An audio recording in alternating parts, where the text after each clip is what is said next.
que é depressão, cara, de verdade? Eu sinto que, às vezes, eu penso que depressão é muito psicológico, entendeu? Porque eu já tive depressão, muitas vezes na minha vida, entendeu?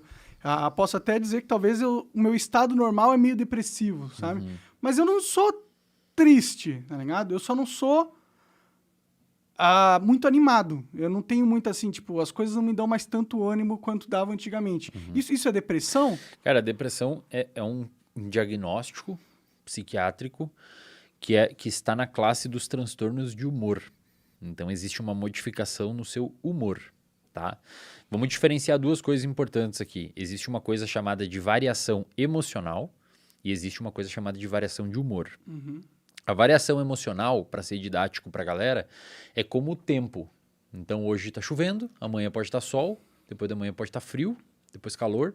Então, varia muito dentro de uma semana o tempo. O humor, que é pelo jeito que você está relatando, é como se fosse o clima.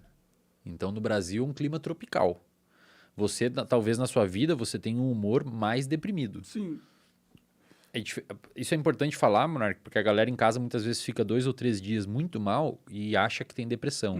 Na verdade, o que aconteceu foi uma variação de humor. Perdão, de emoção. Sim. Depressão é quando essa variação emocional perdura no tempo. Você tem manuais para fazer diagnóstico de depressão e você tem que cumprir alguns critérios por um tempo específico, numa intensidade específica. Não é qualquer variação de emoção que se caracteriza como uma depressão. O nosso humor... Então, ponto. Esse é um primeiro ponto. O segundo ponto. Existem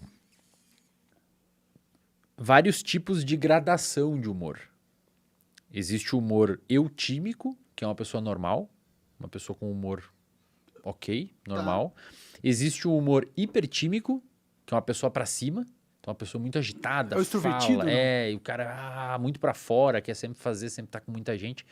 E existe o humor distímico, que ela é uma pessoa naturalmente um pouquinho mais deprimida, não chega a ser uma depressão profunda, embora eventualmente pode descer para uma depressão profunda, mas não chega a ser uma pessoa com humor eutímico, normal, assim, é uma pessoa que está um pouquinho abaixo. Um pouquinho mais triste, os dias são um pouquinho mais cinzas, não é uma coisa tão animadora e a vida ela é um pouquinho menos... Mágica? É uma parada meio assim, exatamente Pode isso. crer.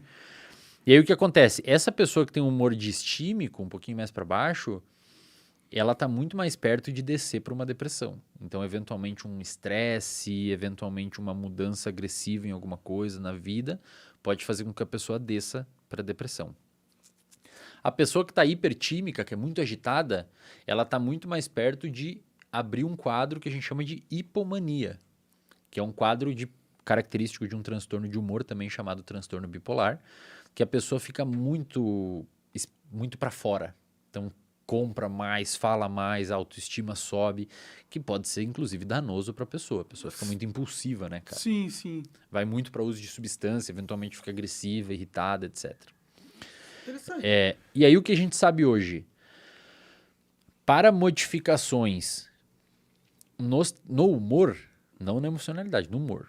Emocionalidade, você pode acordar felizão e alguém bater no seu carro ao meio-dia e você tá puto, e triste, e depressivo, e mal. Isso é uma alteração emocional. O humor, para você cair o seu humor, hoje a gente sabe que uma das principais coisas que afetam o humor para baixo, para cair na curva, é o estresse. É mesmo? Então ele é o principal... Hoje é um dos principais fatores de risco para a depressão, cara. Entendi. Muita gente não sabe disso, mas o estresse, principalmente o crônico, quando você fica muito tempo estressado e você não tem maneiras de manejar esse estresse com uma rede de apoio, isto é, pessoas que gostam de você e estão ali para te ajudar, com algum tipo de hábito saudável como exercício físico, sono em dia, etc. Se o estresse persiste, a tendência é que a pessoa deprima. Pode crer. Muito comum, cara. Você vê na clínica, muito normal, a pessoa chega na clínica de psicologia e ela tem um quadro de ansiedade / estresse, problema no trabalho, um monte de pica para resolver, não sei o quê. E aí a pessoa começa com o tempo a gerar uma coisa que a gente chama, e você mencionou antes, que talvez é isso que pode ter acontecido com você com o tempo, a gente chama de anedonia. O que significa anedonia? A pessoa não tem humor deprimido, ela não é aquela depressiva, mas ela perde a capacidade de gostar das coisas que gostava antes. Ela não curte mais jogar. até joga. Os amigos chamam pra ir numa pizzaria ou pra jogar um futebol e tal. Ela não vai. Cara, se insistirem muito, ela vai, mas não gosta. Não é um negócio que ela, vou lá fazer, tô louco pra que chegue nisso. É uma pessoa que fica anedônica. Ela perde a sensibilidade de sentir prazer com as coisas que normalmente sentia. As coisas mundanas. Com as paradas que ela sentia normalmente. Caralho, eu me tornei essa pessoa, cara. Tô chateado. Mas aí eu tenho que te falar uma parada. Ah, Você usa substância, uso. né? Já não é novidade. Várias. Então assim, não é novidade, né? Sim. O que acontece? Isso é uma parada importante de mencionar. As substâncias, álcool, nicotina, cannabis e outros tipos de substâncias, elas atuam numa região do cérebro chamada de núcleo accumbente. Nome bonito, né? Pra botar um gato. Núcleo accumbente. E aí, Cumbente? Como que Núcleo tá minha accumbente, o nome do Cumbentinha? gatinho. Essa região do cérebro é uma região onde tem nela neurônios, que são células do cérebro, que vomitam dela. Esses neurônios saem de uma região chamada de área tegmentar ventral, não precisam saber esses nomes, e vão até esse núcleo accumbens, que fica mais ou menos entre essas duas orelhas, bem no meio do cérebro. Entendi. Bem lá na meiuca. Imagina o Perto cérebro. da glândula pineal. Mais ou menos perto, mais ou menos perto. E esses neurônios vomitam lá dopamina, noradrenalina e acetilcolina. São neurotransmissores, são substâncias químicas que o nosso cérebro usa para se comunicar. Isso quando você usa droga, é isso? Normalmente já acontece. Ah, tá, entendi. Quando você usa a droga tem capacidade de aumentar artificialmente esses neurotransmissores. Aham, É como se você pegasse um carro e colocasse nitro nele. aham, Já existe gasolina, o carro já anda, mas ali você botou uma coisa artificial, uma coisa de fora. pode crer. Tá. É importante mencionar pra galera que não é só droga que faz isso. A droga, ela aumenta artificialmente porque você tá botando uma coisa exógena, isto é, uma coisa que vem de fora e você bota dentro do seu corpo. Nicotina, maconha, álcool, você tá consumindo. Mas esses neurônios, eles conseguem trabalhar de uma forma com muito mais fricção por meio de comportamentos também. Por exemplo, jogos de azar, pornografia, muito dinheiro, são comportamentos que também aumentam a fricção desse sistema, podendo gerar dependência. A galera tem que começar a manjar que você pode criar vícios comportamentais. Por exemplo, quando você está num jogo de azar, ninguém botou substância na sua cabeça, chegou escondido e pingou no seu ouvido. É só a situação É mesmo. só né? a situação em si. Uhum. E aí tem pequenas coisas que aumentam isso de um nível que pode não chegar a ser viciante, mas que engaja mais a pessoa. Por exemplo, quando você gamifica alguma coisa, tipo, por exemplo, rede social é gamificada. Tudo, é. O YouTube, A vida é gamificada, né? os negócios. A vida é um jogo. É gamificado, você tem os indicadores, aí fica vermelhinho, aí fica verdinho, e isso, cara, isso aumenta essa produção desses neurotransmissores nessa região, te gerando motivação para você fazer mais. Pode crer. Tem uma pesquisadora norte-americana chamada Nora Volkow. Ela é uma pesquisadora que trabalha muito e trabalhou muito a vida dela com adictos, com pessoas que têm problema com substância.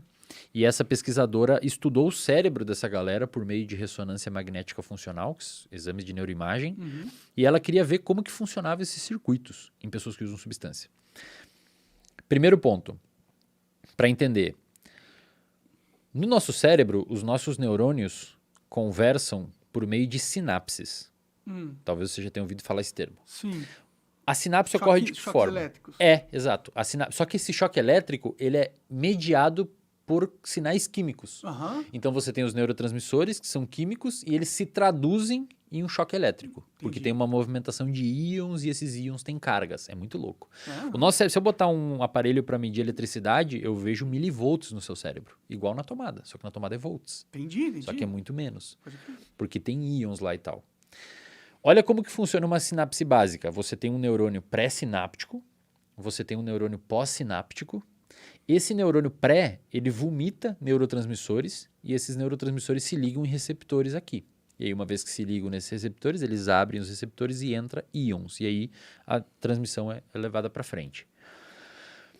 Quando você usa uma substância, a substância, ela bloqueia a recaptação desse neurotransmissor para dentro desse neurônio. Então, o neurotransmissor faz o que ele tem que fazer e ele volta por uma portinha aqui para dentro para ser liberado de novo depois. Só que a substância bloqueia essa portinha. Aí o neurotransmissor fica mais tempo aqui. E se ele fica mais tempo aqui, ele fica mais tempo agindo. que a Nora Volkow mostrou, cara? A Nora Volkow mostrou que quando você pega uma pessoa que tem uso de substância de forma agressiva... Eu não tô falando isso porque eu tô aqui com você, tá? Eu tô Não, falando tudo bem, porque é uma eu tô parada... interessantíssimo, só pra porque você é ter algo noção. que faz parte da minha E vida. às vezes eu a quero entender galera também é que importante. merda eu me meti de Você usar tem um tanta público droga. muito adolescente e Não, tal? não. É uma galera... A minha faixa etária de mais audiência é dos... acho que é 24 a 35 anos. Legal, maneiro. Mais ou menos a minha idade, tenho 28.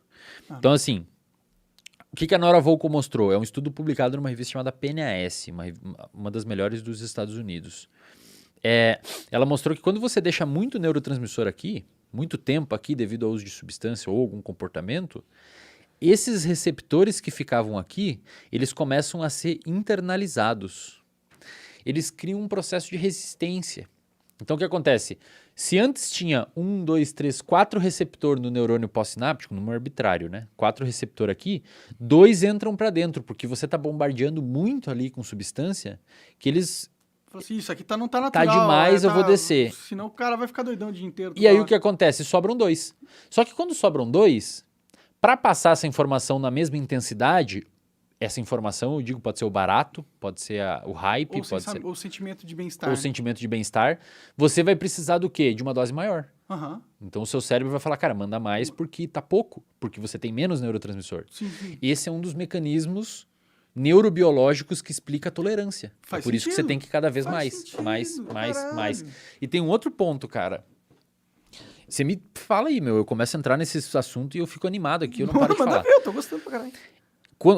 A Nora Volkow mostrou que quando esses receptores são internalizados, essa região do cérebro chamada núcleo accumbens, ela reduz a capacidade metabólica de uma região do cérebro chamada de córtex pré-frontal, que fica atrás da sua testa.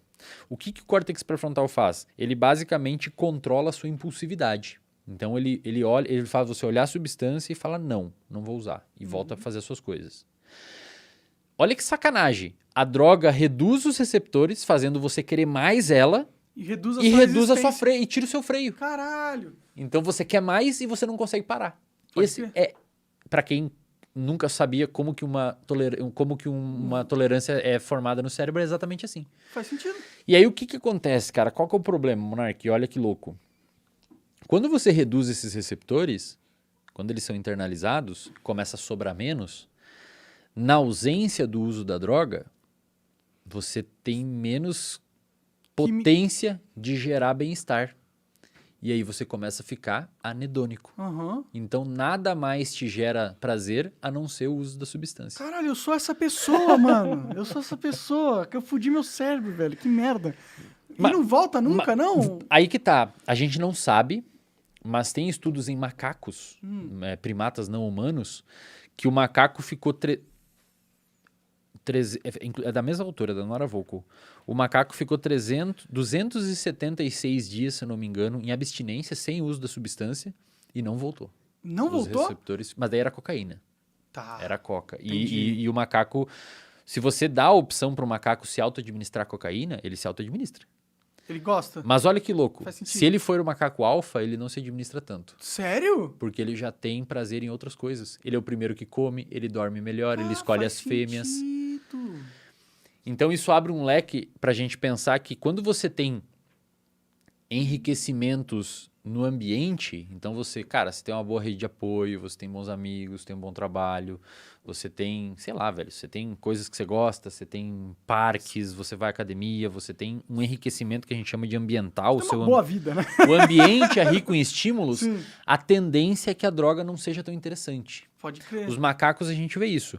O macaco que você pega um macaco num zoológico ou num ambiente natural, os macacos, os primatas não humanos em geral, formam uma hierarquia muito perfeita. Tem o alfa, tem o 2, tem o 3, tem o 4, tem o 5, até o 30. Pode Vai crer, indo. sim. E, cara, o Não, mas os 27, humanos, a gente o faz 27 manda no 28 e nos outros, mas não no 26. Claro que eles trocam. Às vezes o 27 surra o 16 e Sim. vira o 15. E É. assim vai indo, tá ligado? Quando você dá pra essa galera, ó, vocês têm opção. E aí, óbvio, o macaco alfa é o primeiro a comer, Ele escolhe as fêmeas, ele come, bota um monte de comida, ele come, o resto come o que sobrar. E ele que é o líder e escolhe onde vai dormir, não dorme na chuva e tal. Quando você oferece a opção deles se auto-administrarem cocaína, o macaco alfa é o que menos tem interesse. Porque ele meio que já tem, né, cara? Faz sentido. E olha que louco. Agora a parte que é mais interessante. Quando você olha o cérebro desse macaco alfa, ele tem mais desses receptores. Ou seja, para ele... É mais fácil ficar no bem-estar também. Exato. Caralho, que então merda. qualquer coisa é bom para ele. Ele não precisa da droga. Porra, eu nasci um beta então, velho. Mas, cara, você entende o poder desses estudos, Monark?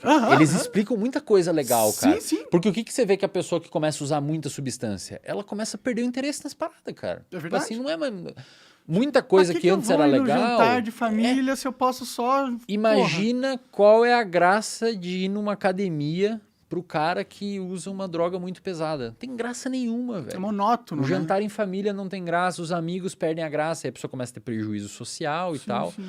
Então, e o oposto também o que aumenta a chance dele querer mais droga, porque Exato. ele não tá numa condições onde ele tem uma situação onde esses neurotransmissores são produzidos Exato. naturalmente. E, cara, e esses estudos neurocientíficos podem ser utilizados para embasar políticas públicas. Por exemplo, tem alguns estudos mostrando que quando você consegue colocar academias públicas em bairros de periferia, você tende a ter uma pequena diminuição claro que a gente não pode associar que é causal, mas uma pequena diminuição da violência desse lugar. Não, faz sentido. O cara tá jogando o estresse dele no exercício É um físico. enriquecimento ambiental, cara. Você dá mais opções, saca? Aí vai ter pessoas falando assim, pô, mas como é que tem filhos de rico que usam droga?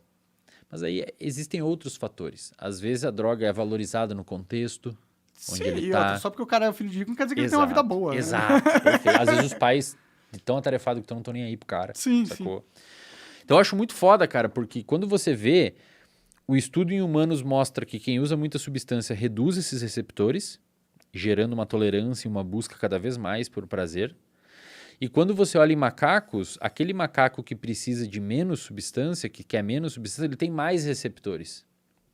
A conclusão geral disso, que a gente pode tirar, é: tente obter o máximo possível de prazer de coisas simples, Naturalmente. para você tentar não deixar o seu cérebro muito exigente. Pode Porque crer. senão você bota num lugar e aí entra outros problemas, cara. Você acaba de assistir um corte do Monark Talks. Agradeço demais, mas se você quiser ver o vídeo na íntegra e acompanhar ao vivo todas as transmissões, você tem que ir lá no rumble.com/monark para não perder nada. Segue a gente lá.